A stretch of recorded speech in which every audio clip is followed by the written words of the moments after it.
You are looking at Julian's pronunciation guide, where we look at how to pronounce better some of the most mispronounced words in the world, like this other curious word. But how do you say what you're looking for today? We are looking at how to pronounce this expression from French, as well as how to say more interesting but often confusing French vocabulary that is useful in English as well. So make sure to stay tuned to the channel. How do you say it in French? It is said as sans pareil.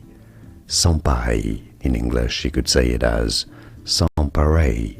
Sans pareil, meaning unparalleled, or there's really nothing like it. That's what it means, really. Sans pareil. Here are more videos on how to pronounce more confusing words and names too many mispronounced. Like this video if you found it useful. I appreciate your support. I'll see you soon, and thanks for watching.